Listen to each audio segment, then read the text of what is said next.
साधना से ही साध्य मिलेगा। एक कॉमन बात हमारे संसार में भी कोई भी सामान आप जो चाहते हैं उसके लिए प्रयत्न करना होता है। बिना प्रयत्न के कोई सामान नहीं मिलता।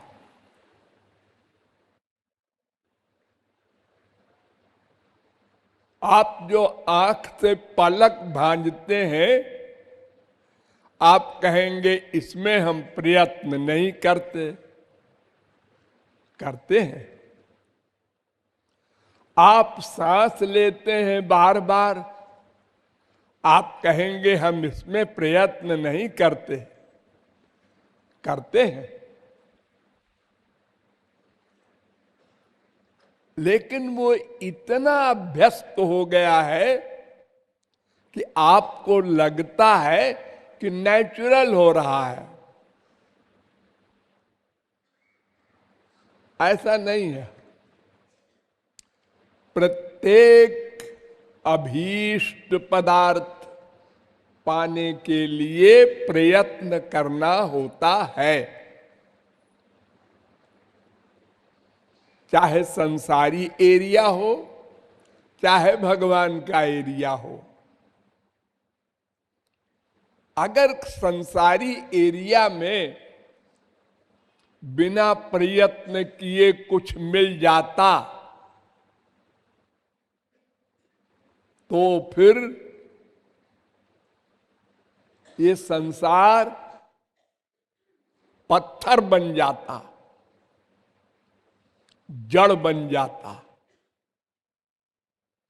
और भगवत विषय में तो अगर कुछ करना न पड़े और लक्ष्य मिल जाए, ऐसा होता तो वेद से लेकर रामायण तक ये तमाम ग्रंथ उपदेश क्यों होते? इसका मतलब कुछ करने से कुछ मिलता है। हां, कहीं कहीं बिना किए भी मिल जाता है। आप कहेंगे वो क्या है?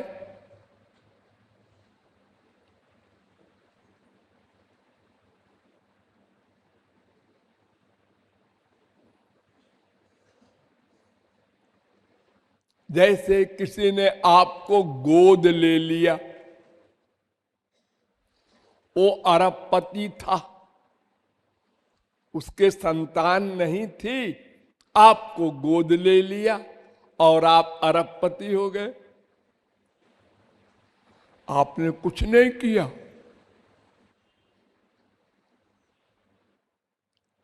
आज ही मैंने टीवी पर सुना कि एक बहुत गरीब आदमी को एक ने वसीयत लिखा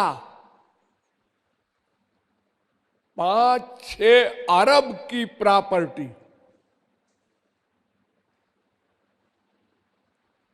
तो ऐसा भी होता है कहीं कहीं, लेकिन नहीं, ऐसा होता नहीं है। आपको लगता है ये पूर्व जन्म के प्रारब्ध के किए हुए साधन का फल मिला है। थोड़ा सा प्रयत्न किया तो थोड़ा सा फल मिलना चाहिए। अधिक प्रयत्न करे तो अधिक फल मिलना चाहिए। लेकिन ऐसा तो नहीं होता।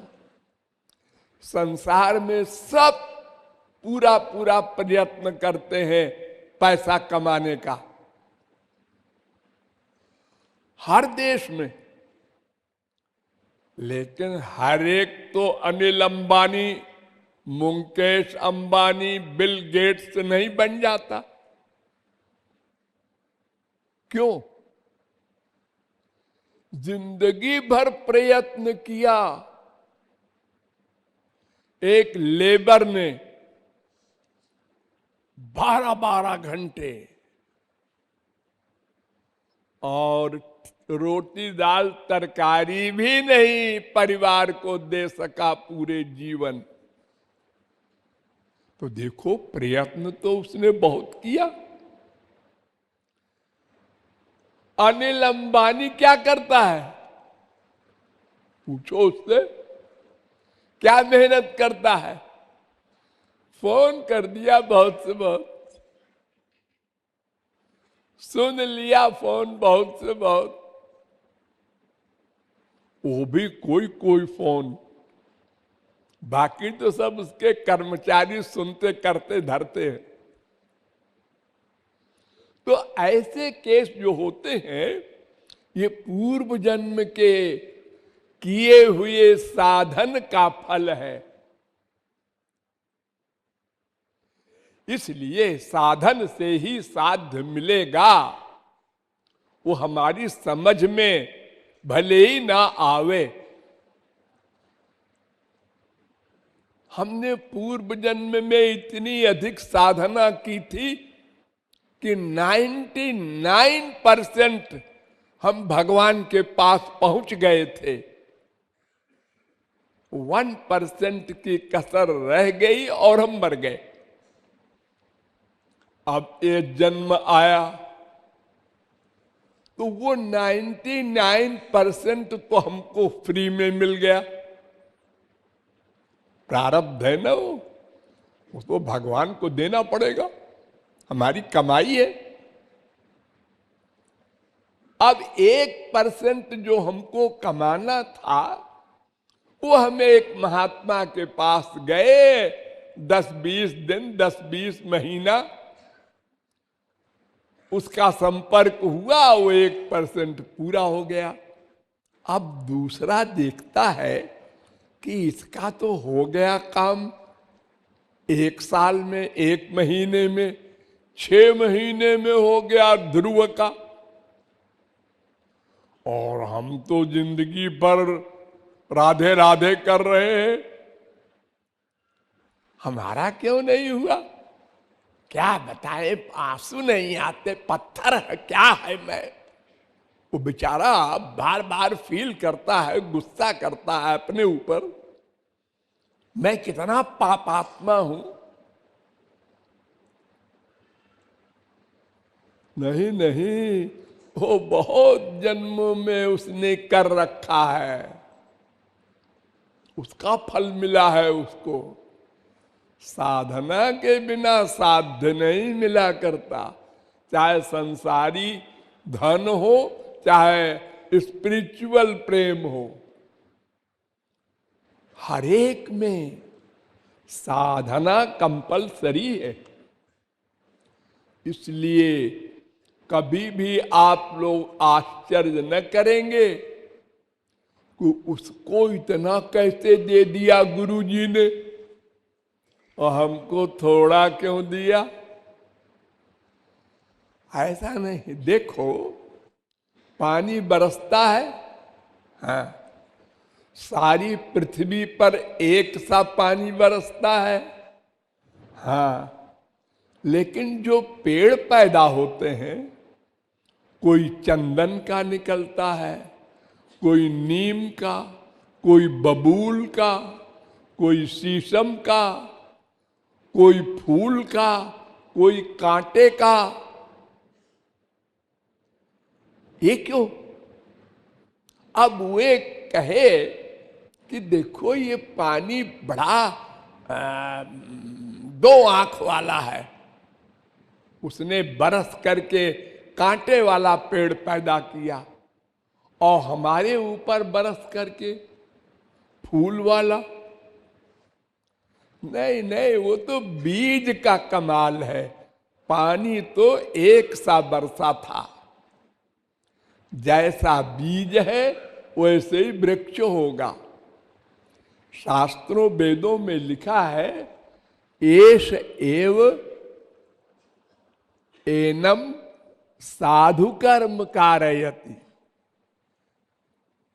ओ भगवान जीव से जिसको चाहता है अच्छा कर्म करवाता है।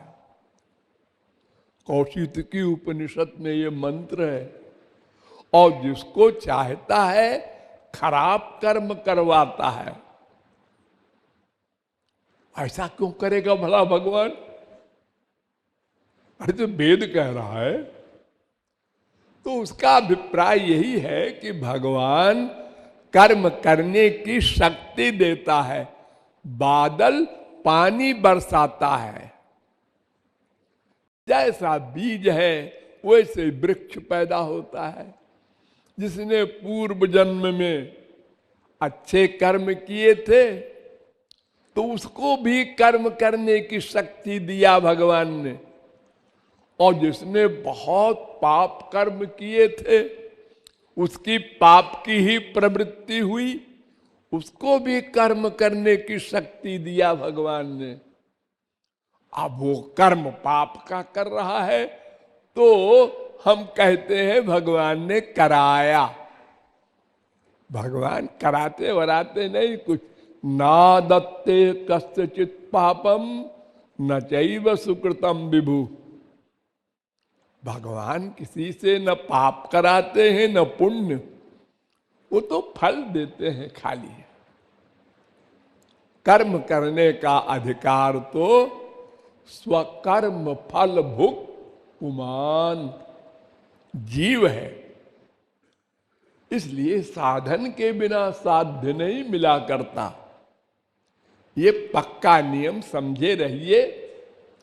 जहां कहीं इसके उल्टा दिखाई पड़े तो समझ लेना ये पूर्व जन्म की कमाई का फल इसको मिल गया है।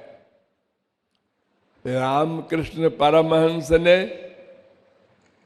एक के सिर पर हाथ रखा और उसको ब्रह्मानंद का अनुभव हुआ। तो लोग कहें रामकृष्ण परमहंस के हाथ में कमाल है। तो देखो जी, उस समय भी बहुत से लोग गए होंगे रामकृष्ण परमहंस के पास। हमारे सिर पर भी हाथ धर दो ना। नहीं धरोगे 4 आदमी पकड़ के उठोगे, रखो। अरे मुझसे लोग व्यवहार करते हैं ऐसा। महाराज जी महाराज जी, हाँ हाँ ठीक है ठीक है, पकड़ के मेरा हाथ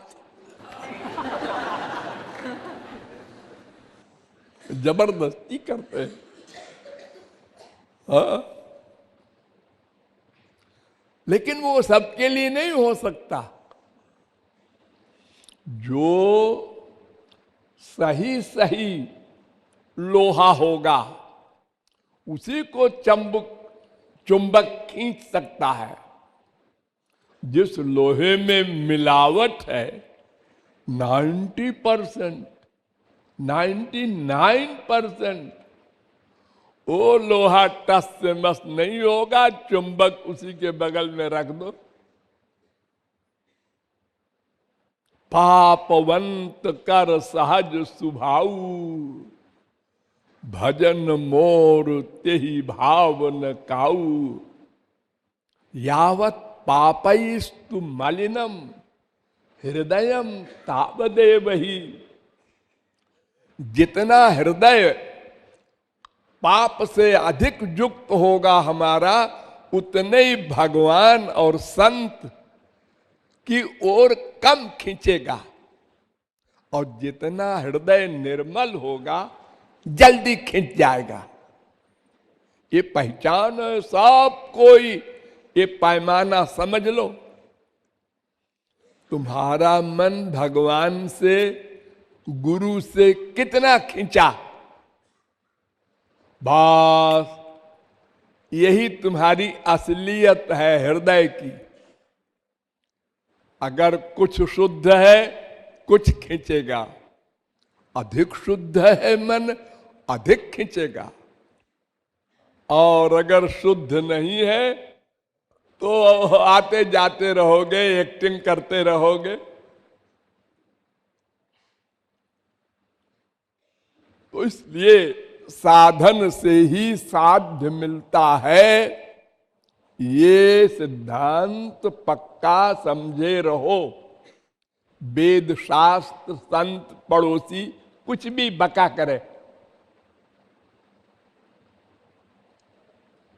जो भाग्य में लिखा होगा होगा, जो भगवान कराएगा होगा।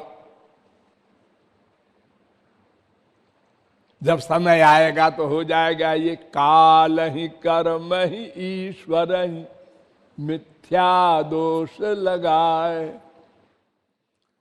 जो मक्कारी करने वाले हैं वो यही कह देते हैं, काल को, कर्म को और ईश्वर को दोष लगा करके पाप किए जा रहे हैं। वही तो कराता है, मैं क्या करूं। और दो चार चौपाई उपाई कुछ, जैसे मैंने बताया ना, ऐसे वेद वाक्य है, भ्रामयन् सर्वभूतानि यंत्रारूढ़ानि मायया। भगवान सबके हृदय में बैठकर घुमाते हैं। सबहि नचावत राम गोसाई। हम क्या करें, जैसा वो नचा रहा है हम नाच रहे। पाप किए जा रहे। ये भगवान से पूछो क्यों नचा रहा है हमको। ऐसे सिद्धांत बनाकर जीव खूब पाप करता रहता है निर्भय होकर। ये नहीं चलेगा। साधन के बिना साध्य नहीं मिलेगा। साधन करना होगा।